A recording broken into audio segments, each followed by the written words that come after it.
What's up, YouTube? My name is Dell. This is Dell on Movies, and today I'm going to be talking about all these movies that I just held up for you. These are all the Criterion movies in my collection. So there are a bunch of them, and now not as many as some of you guys. I've seen some of you guys' videos. You got 50, 60, 100, 200, who knows how many, the whole collection. I don't have that many. But I got a fair amount, so I wanted to go ahead and share them. And as you can see, I'm having trouble on what to do with them while I do that. So I'm just going to go through them in no particular order, just the way that they're all stacked up. And I'm going to try to not spend too much time on any of them, so that we can get through this pretty well. But I'll try to say a few words about them. Some of these are pretty recent pickups, so I won't say too much about them. I have a couple of videos showing what I picked up from Criterion this month, July 2022. The sale is coming to an end, and I'm done. So here's what I have, guys. So let's start with this pile right in front of me. This one is a documentary. This one is called When We Were Kings. It's about the Muhammad Ali, George Foreman. So I screwed that up right off the bat. So it's about the thriller in Manila. It's Muhammad Ali and George Foreman. They go to Africa to have this fight. Don King promotes the fight, and this is about how that came about. And this is arguably the best boxing documentary ever made. Next up is one of the best coming of age movies ever made. This one is called E2 Mama Tambian. If I'm not saying that correctly, anybody who speaks Spanish, please let me know. I don't speak any Spanish at all. This movie is in Spanish, and it is a fantastic movie. We got two friends. They wind up going on a road trip with this lady here. She is I can't remember. I think she's a teacher. She's not their teacher, but I think she's a teacher, or she's definitely an older woman. And she's having some problems with her husband, and she finds out these guys are going to go on this road trip and just says, you know what, screw it, I'm going. And things progress from there.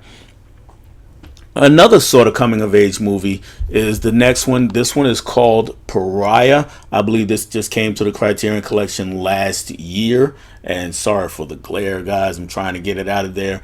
But Pariah is about a young woman who is she's in high school, and she already knows that she's a lesbian. Her mom is deeply religious, so there's a constant clashing there.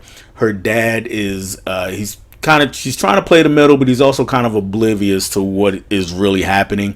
So we get a fantastic movie. Dee Rees is the director. She directed Mudbound for Netflix, and that's also a fantastic movie. And there was talk of that coming to the Criterion collection. I hope it does. This one is definitely a winner. We just don't see this portrayed as often as we should. Next up is the most recent addition to the Criterion collection. One of the most recent additions. This is Raging Bull. Again, I talked about it in one of my other Criterion videos, so I'm not going to really say too much more about that, other than it is a great boxing movie. The next movie is one I haven't actually seen. This one is Federico Fellini's 8½. And to be honest, I probably wouldn't have bought it except for where I found it. So I do a lot of thrift shopping when I buy movies. I don't buy everything full price. I do a lot of thrift shopping, go to pawn shops and things like that. And one day I was in a pawn shop, just kind of going through what they had, and there this was sitting there, 8½, Criterion, and they had a price a couple of dollars on it. And yeah, it was fully intact. The booklet's still there, so I know, Criterion is known for their booklets and supplements and special features and all that kind of thing. So it was completely intact. And I think the price on it, they had it listed at $3 or $2 for DVDs and Blu-rays. And when I went up to the counter to pay for it, the guy behind the register, he was kind of halfway talking to another customer and dealing with me as I came up to the register, but the other guy wasn't really buying anything. He was just kind of standing off to the side. And I handed him that movie and two other movies. I can't remember what those other two were at the time anymore. But I said, how much? He said $1.50. So I gave him $1.50 and I was out the door. So if you're doing a little bit of quick math, I got 8.5, the Criterion Collection version, for 50 cents. So even if I haven't watched it, it's already paid for itself, and I will watch it soon. Next up is another movie that I haven't seen yet, or another set of movies. There's a couple of movies actually. The Complete Lady Snowblood collection, and I know that this was highly influential in Quentin Tarantino and the Kill Bill movies. I'm looking forward to seeing this one, martial arts flick. I just haven't gotten around to it yet, and even though I've had it for now a couple years, so I really do need to get cracking on this one and go ahead and give it a watch. After that, I do have a movie. I did see this one. This one is Claudine, starring James Earl Jones and Diane Carroll. It's a fantastic dramedy from the 70s. Claudine's a single mom. She got a bunch of kids, and she meets up with James Earl Jones' character. I forget what his name is. It's been a few years since I watched it. And the things progress from there. So check out Claudine if you haven't had a chance. And then I have a box set here that I have not watched not one single movie off of, and that's I need to get on this one too. The Signifying Works of Marlon Riggs. I'm not really familiar with him. I did a little bit of reading about him before I bought this set. So I am looking forward to digging into it, but I just haven't cracked it open yet. As well, it's open. It's not in plastic anymore, but I haven't really pulled it out and put anything in the player yet. So hopefully I will get to these movies pretty soon as well. Here's the movie that I did watch this month, just this month, a few days ago actually, is Dragon Inn. So Dragon Inn is, I mentioned this in another video that I was interested in getting it based on someone else's video, and it's a martial arts flick. The Dragon Inn is basically, it's a hotel / restaurant. Some bad guys show up, take it over, and say nobody else can come in. Good guy shows up, and then the movie goes from there. What's notable about this is most of the movie is sword fighting, but it's not showy sword fighting in the way that we normally think of movie sword fights. Like if you think of Robin Hood movies or any number of movies, even martial arts movies today, when guys have knives and swords, there's a lot of clanging for show. So it's a lot of clang, clang, clang, clang, a lot of that kind of thing just for show. And there's not a whole lot of that. Every time a character moves the sword in this movie, just about every time, they're really trying to cut someone. They're trying to strike a blow. And that makes the choreography a lot more visceral than a lot of the movies that have followed it. It's not always great choreography, because you can sometimes see the seams in it where somebody is waiting for someone else to make a move in some places. But it still works pretty good. So Dragon Inn, check it out if you're into martial arts flicks at all. It'll be right up your alley, and it's good to see again the difference in fight choreography between this and something like Robin Hood, for instance, where again a lot of show clanging with the swords, a lot of back and forth.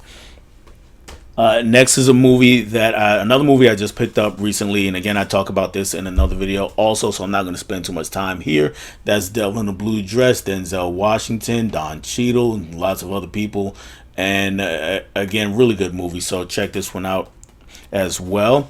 And that brings us to One Night in Miami, another recent pickup, another one I just got. So Regina King is the director here. Again, I talk about this more in depth in another video, so we can just move on past this one, and we'll do the same for the next movie. So we very clearly have gotten to the movies that I've just picked up and had them all stacked together. So this is Double Indemnity. Again, this is one of the latest additions to the Criterion, along with Devil in a Blue Dress and Raging Bull. So, again, if you're into a film noir, this is a great, great movie. And that means I've got to reach on this side now and pick up the next stack. I'm going to pick up the next stack. And no cut, no edit, no nothing. We're just going to go to it all the way through it raw. And we're going to start with what you can see right on the top. And this is, I will tell you, my favorite movie of all time. And that is Spike Lee's Do the Right Thing. And this version of New York in the late 80s is exactly the version of New York that I grew up in. The people in this movie are exactly like people that I knew dealt with on a constant basis. So he gets the characterizations just right. And then, of course, there's all the commentary that the movie is known for, the social commentary, racial commentary that the movie is known for. So this is my very favorite movie. And it is an edition that I really, really love, with lots of extra information about the movie. And then, of course, you maybe be able to barely see it if you really look, but I'm going to hold it up right up for you. And that is Shaft. And, of course, Shaft's big score is also included on here. I haven't watched it in 4K yet. I plan on doing that in the next few days to see just how good it looks. But, I've talked about this in another video already. So I'm going to move past that. Going back to some more martial arts. And this is the Police Story 1 and 2, the Jackie Chan box set. And if you haven't seen these movies and you're into martial arts, you need to see these movies. These are just some of the greatest action scenes of all time. But I can say that about 10 other Jackie Chan movies, so just get into Jackie Chan. Definitely Police Story, the first one in particular, I like to think that it set a record for how much the most glass broken in a movie, because they're just breaking glass like every 10 seconds, it seems like. But it's a fantastic movie with some amazing stunts. Another one of my favorite movies, this one directed by the Hughes brothers, early 90s, on the heels of Boys in the Hood. This was Menace to Society. Lots have been made about the artwork on the front, how they did the cutouts here, so it looks like that, and you get the bullet holes back there. Fantastic movie. If you haven't seen this one, you need to brush up on your hood movies for sure, because it is definitely an urban classic. Lorenz Tate is amazing as O-Dog. He's not even the main character though. This is the main character right here. He plays Kane, and it's got a lot to say also. So and for some people, they actually like this more than Boys in the Hood. It's a faster paced movie, more action, more violence. But so they like it for those reasons, and both are fantastic. So definitely check out this one. The next movie I actually haven't seen, another one I haven't seen. This one is by a director who's hot lately.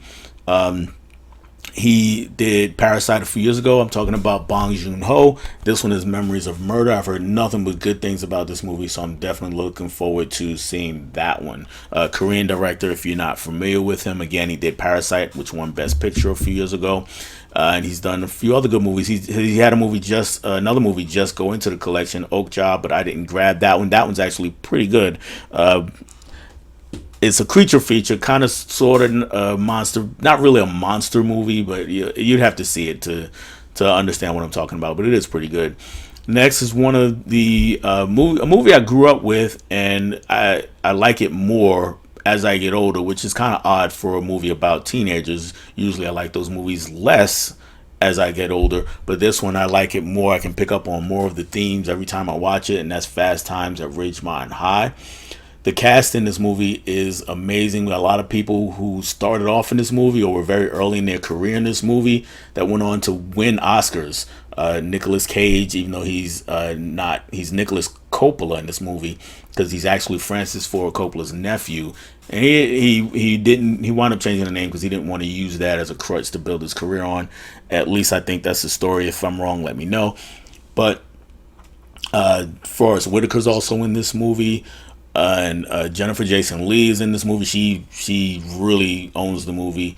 And of course there's Jennifer Connelly in the great scene that the iconic bikini scene that she has. But it is, aside from those things, Sean Penn also in the movie. He's very funny in the movie. So check out Fast Times at Ridgemont High, one of the best teen comedies ever made. We go from teen comedies to undercover cops, and this is Lawrence Fishburne and Jeff Goldblum, deep cover. It's I'm really glad this one came to Criterion, because it was very underrated, starting to be forgotten. They gave it a new life. More and more people have now discovered this movie, and it's a fantastic movie. Lawrence Fishburne does some of his best work in this movie. Not his very best, because I think his performance in What's Love Got to Do with It as Ike Turner is his very best. And with his performance in Boys in the Hood. I mentioned that a couple times in this video now, but with his work in that movie as Furious Styles being right there, those two movies, his performances are neck and neck, but he's nearly as good in Deep Cover. So definitely take a look at that one. For the next movie, we're going back to Spike Lee, and this one is Bamboozled. So I could see people looking at the cover of this movie and just being put off and going, no, I don't want to see that. We got two gentlemen in blackface on the movie. Savion Glover, by the way, who's a legendary tap dancer. He's iconic dancer. That's him in the front. Tommy Davidson, if you're fans of In Living Color, the sketch TV show from the late 80s, early 90s. And he's been around doing some other things. He's a stand-up comic. They play a couple of characters who basically their big break comes when a character played by Damon Wayans gets this idea because his career is starting to fall off, and he just says, you know what? They want something dumb. They want something silly. We're going to give it to them. And he gives them this show with starring these two gentlemen in blackface, and it becomes a hit. And the movie goes from there, and it's got lots and lots of social commentary in the movie. There are some people who think that this is actually Spike Lee's best movie, and it is definitely one that needs to be seen to be understood, because just looking at this cover is not going to do it for you. Okay, looking at this cover, like I said, it's going to turn some people off. They're not going to want to see this movie, but definitely give it a shot. Another movie that not a lot of people have seen anymore because it's so old, and a lot of movies that came out during this era just we're at a time where now, younger people just haven't seen these movies, and that's fine. I actually saw this movie in high school. This is A Raisin in the Sun, Sidney Poitier, based on the play. I believe it's by Lorraine Hansberry, if I'm not mistaken. Yes, Lorraine Hansberry. She wrote the original play that this is based on. And this, again, deals with a lot of themes, a lot of the black struggle, especially in the 60s. But we talk a lot about a lot of socioeconomic issues are addressed in this movie. Sidney Poitier is fantastic. And it's definitely a movie that needs to be seen. So Raising the Sun. Up next is a set that I've seen one movie from, and I didn't actually watch it from this set. This is Melvin Van Peebles' Essential Films. And well, before I actually talk about the movie, I got a little bit of a gripe with the set, and a lot of Criterion sets actually, they open on this side, and you can see lots of great things in here. They open on this side, and it just feels so backwards to me, and that's just maybe it's just me. I know it's just me, and I know it's a Criterion thing. But as far as the set goes, Melvin Van Peebles, iconic black director, very important in the history of black filmmakers. His movie Sweet Sweetback's Badass Song is the one I saw. Depending on who you talk to, it's the first blaxploitation flick. Some other people will say Shaft. They came out around the same time, but that's not the only movie here. There are 4 more of his movies here, along with another movie that his son made called Badass, which is actually, his son is Mario Van Peebles, in case you didn't know that. And Mario is a pretty good filmmaker in his own right, and has carved out his own niche and his own lane as far as black filmmakers goes. And in that movie, he actually plays his dad, and it's about the making of Sweet Sweetback's Badass Song. And so I've seen those 2 movies actually out of this set. As far as Melvin Van Peebles movies, I've only seen the one, and I definitely need to get into the rest of this set.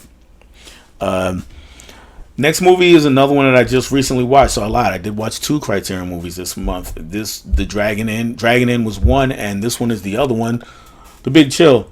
And probably the reason I'm forgetting about it is because I didn't really care for it that much. I know this is one of those dramas that people loved, especially back when it came out. I can't remember if it won Best Picture, was nominated, or anything like that.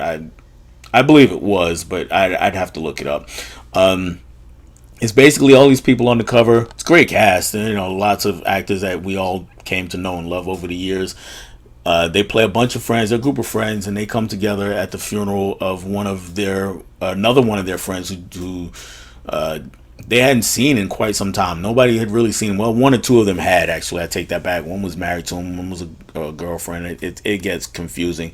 And it's basically, for me, it was just a bunch of rich people talking about their rich people problems and trying to sleep with each other. And I didn't really care for it. So The Big Chill, it's a Criterion movie, so I'll probably keep it in a collection, but I'm not guaranteeing anything. I might get rid of it because I just didn't really care for it. Next is a movie I really do care for, and I talked about this in another video, and that is Love Jones. So this is Larenz Tate again, who's from Menace to Society, and Nia Long. And I talk about this in another video, so I'm not going to spend too much time on that one. But Love Jones is a really good movie. And another love movie is Love and Basketball, another movie I've talked about once before. So I'm not going to spend too much time on this other than to say that it's one of the best basketball movies ever made. So if you haven't seen it, go check out Love and Basketball. The next thing I'm going to talk about is this. Oh, I got a couple of box sets here to talk about. Somehow I didn't pick that one up on the last one. This is one of my favorite box sets. I've seen every movie here. Before I even had the box set, I saw every movie here. And then once I got it, I watched every movie again. And that is Bruce Lee, His Greatest Hits. There's actually one movie, I take that back. There's one movie I didn't see. That was The Game of Death 2, which came out years after he died. And I just haven't bothered putting it in yet. One of these days I will. But everything else here I've seen. Enter the Dragon ranks among my very favorite movies of all time. All the other movies in this set, other than Game of Death 2, and well, Game of Death 1 is not that good too either, but it has some iconic scenes. The fight scene between him and Kareem in particular. But then there's again, all of these movies are great. I'll probably talk more about this another time, because when I talk about martial arts movies more in depth, when I do some of those videos. But if you're a Bruce Lee fan, if you're a martial arts fan, this is a must-have item. And speaking of martial arts, the next thing I'm going to talk about, and my pile over here is getting kind of big, it's falling over. If you didn't notice that, if you notice me kind of reaching over to do things like that, so let me put it right on top so hopefully it doesn't fall over again. Speaking of martial arts, we got another martial arts box set. We go from Bruce Lee to Jet Li, and that is the Once Upon a Time in China. This one I have not opened yet. I just bought this one. This was the last item for Criterion that I bought during this month. So I'm gonna go ahead and do a quick unboxing of this one. And if you've been watching me, you know that recently I just bought a microphone, so I'm gonna put it to the test, see if we can get some crackling noises on here when the plastic is ripping off, and see how that sounds. But this is the set now, Once Upon a Time in China. And does it do that Criterion backwards thing? It absolutely does. And opening up the set. So I'm opening it up for the first time, guys, obviously. And there is a disc loose in here, so let me put that back. Once Upon a Time in China is a series of movies, again, starring Jet Li. There are 5 of them. Here's the booklet that goes with the movie, and it is pretty thick, as you can see. There are 5 of these movies. I saw the first 3. I've seen the first 3. I actually had them on DVD, and so I've seen the first 3 of them. And that the DVD set I had was just a Once Upon a Time trilogy set, and then this set has 5 of the movies, and there's the whole set right there. So I got 2 more movies to watch. So I'll rewatch these, because again, I saw those other ones on DVD, and I'm sure this one looks much better. And I'm trying to put it back in place so it doesn't fall completely apart. But Jet Li is an amazing martial artist also, especially in movies. Now, whether or not he's a great martial artist in real life, I've heard that he was, so I will take people's word for it. As far as the movies goes, though, he's fantastic. So Once Upon a Time in China. And then I have one more final Criterion set, and I'm gonna move some more plastic and make some more noise from you guys, and then we're gonna toss it over here. I'll pick that up later, otherwise my wife might have a heart attack. But let's talk about this last thing, and I have talked about it before. This is the Godzilla, the Showa era set. Now, I'm not sure how much you can tell, but I know what you can tell. It's a whole lot bigger than any set that I have. I'm setting it on the desk next to the microphone. My microphone is maybe 8 to 10 inches off the top of the desk, and this is way bigger than that. If you look at my shelves back here, it takes up almost two shelves worth of space, and you can see I have DVDs and Blu-rays in there. So it's a pretty big set. And of course, so if you haven't seen it, I think I have opened this up before. I know actually, you know what? I opened it up on someone else's channel, but just opening it up here, we have this. This is basically a table of contents, and then we got some artwork there. And I'm just gonna flip through it. So yeah, you can hear pages flipping again, and we got lots and lots and lots of information and artwork. And the Godzilla movies are movies I grew up on. I used to watch them all the time. They used to show up on TV. If you're a New Yorker, especially from my era, it showed up on WPIX channel 11. They would show them all the time. Showed a bunch of these Godzilla movies. So I watched them whenever they came on, as often as I could. So, and I'm skipping over a little bit, but I'm getting to the back of the set. Oops. There we go. The back of the set where we have all the discs. It's an amazing set. So, and I haven't watched a lot of these movies in years, but I definitely have the opportunity to watch a Godzilla movie whenever I want to. So that is it. Those are all the Criterion movies that I have. What did you guys, any of my collectors out there, what do you guys have? What have you picked up this month? What do you think about the ones that I have? Let's go ahead and have a conversation and in the comment section. So yeah, like, comment, subscribe, do all those YouTube things. Help me grow the channel. And that's all I have for you on this one, guys. Catch you on the next one. Bye.